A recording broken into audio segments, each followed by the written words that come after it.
Hello and welcome to the Rested podcast, where we explore travel time rather than destinations and the joys and surprises of shared transport. For many, travelling on buses, boats and trains is now a lifestyle choice. My name's Mark Selby. I love the theatre of travel, discovering the stories of journeys and learning how people use their travel time. Good health. Sometimes we wake in the morning pondering a difficult question. Well, let me address one of those questions right now. Can public transport help you play pickleball better? That's pickleball, fast becoming the most popular racket sport in the world, not the gastronomic delicacy. The answer is a resounding yes. Unfair advantage beckons, with additional benefits for all listeners. But let's focus on the aspiring pickleball players first. We already know public transport makes us more active. Our step count increases as we make our travel connections. Diamond Michael from Colorado gave up his car 12 years ago. He says his daily commutes became therapeutic walks. Each stride brought him closer to physical vitality and mental clarity. I quote, "My strides were slow, but my health benefits raced ahead, with improved cardiovascular fitness and a clearer mind." These are excellent physical and mental benefits for pickleball players. And there are more. Walking to catch a bus, I saw my young neighbour, George. His school exam the day before had a tricky question on the half-life of radioactive decay. We mulled it over and decided that half-life knowledge would probably only be of use if George was to meet a werewolf or zombie one day. We agreed that was highly unlikely, had a chuckle, and walked to the bus stop. If I'd been driving my car, George and I might have waved to each other, but not spoken or laughed. Another mental benefit. Carlos in Madrid sent some exercises for the journey. Waiting at the bus stop or on the platform, he suggests we stand on our toes, lifting our heels off the ground and holding for 30 seconds, then relaxing and repeating. Another is to stand on one foot and rotate the lifted foot. Change feet and repeat. This last one will help us on our ride. Now resist the urge to sit when a seat becomes free on board. Someone else may need it more than us. Now we can really work on our balance. The motion of the bus forces us to randomly activate muscles from our toes to our nose. Acceleration, stopping, turning, going over bumps in the road all require different muscle use. I'd love to create the illusion that I'm a lithe, supple Adonis, but that really would be a falsehood. I'm a big chap who used to look for the free seat, but now prefers to stand. The breakthrough for me was learning how to stand when the bus or train is moving. Apart from balancing evenly on our feet, stand in line with the direction of travel. On a train, it's easy. Face the carriage window and ride as if you're surfing.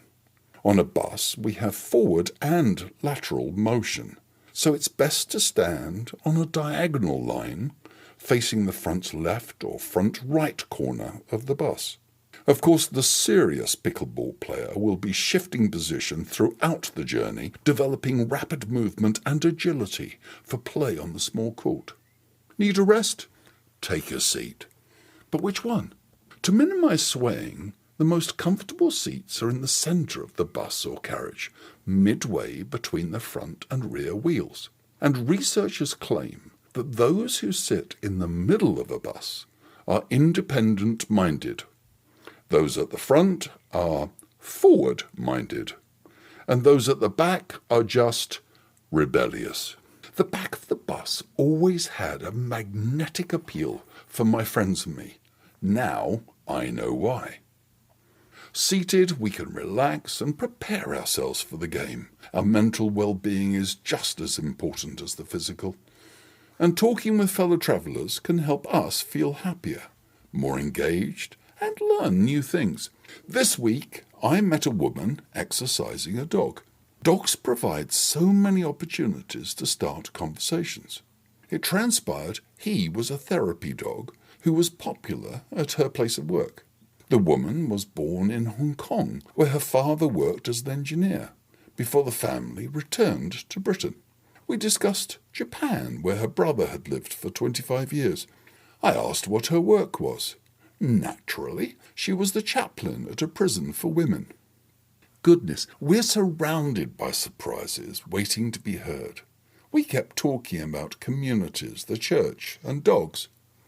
Driving my car, I'd have missed that conversation. Now, as we're talking about health, I wonder if you've noticed how often motorists have a compulsion to park their cars as close to the entrance of their destination as possible. It could be the workplace, a shop, or shopping centre. If the weather is atrocious, it's understandable. But frankly, it's rarely atrocious. In some cases, they'll even park in the bays reserved for disabled drivers to serve their EPC. That's their Entrance Proximity Compulsion. Steve Jobs was infamous for this, regularly parking in bays for the disabled at Apple's headquarters. The real irony is when the destination is the gym. That compulsion to park close to the entrance to minimise the walk to the gym, the destination for exercise. Humans are predictably irrational. Karen from Massachusetts drove into Boston last week. She confirms that the empty roads we see in car commercials are a fallacy there too. As in the UK, the principal view on the road is the rear end of the car in front.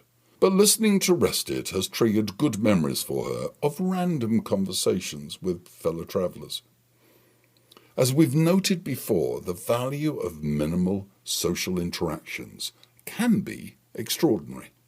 Opening our eyes to new perspectives, tackling feelings of social isolation, creating a sense of belonging, even the mirroring of a smile.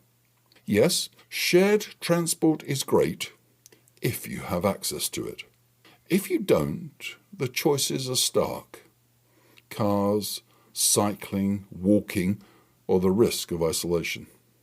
Online retail and home deliverers help, but a lack of social interaction is not good for our health. Sean in Dublin made me aware of the problem of loneliness in Ireland, where pub closures and declines in church attendance have impacted two of the most effective social hubs historically in rural communities. And the demise of public transport disconnects islands of humanity further, accelerating isolation. It's certainly not unique to Ireland. 92% of weekly trips in North America are by car, but 1/3 of people living in the US don't have a driving license. We can do better than this. If we've got a car, we can give someone a lift. But acknowledging and talking to each other might have greater impact. It's not a chore, rather it can be a delight, improving our health as well as the person we're speaking with. Let's enjoy each other's stories. It's claimed that the ideal duration for commuting to work is 20 minutes. It's also an excellent period for physical exercise, for meditation, and so much more. It's not simply the duration of the journey, but also the separation between our home and work lives. I've mentioned meditation in passing a few times, and with the help and encouragement of some listeners, especially Ulla and Jenny, I plan to record a 20-minute episode that's designed to help you meditate on your travels. Look out for it, and please let me know what you think of it. I also want to hear more of your stories and observations. I'm especially interested in your ferry boat experiences for a planned episode. You know the email address, restedpodcast@gmail.com, or contact me, Mark Selby, on LinkedIn. Just add Rested to the search, as there seem to be a few of us these days. My particular thanks to Gerhard in Munich, Anna in Lund, Laurie in New York, Thomas in Kalmar, Timo in Turku, Trudy in Seattle, Ben in Yateley, and James in Sausalito for your feedback and inputs.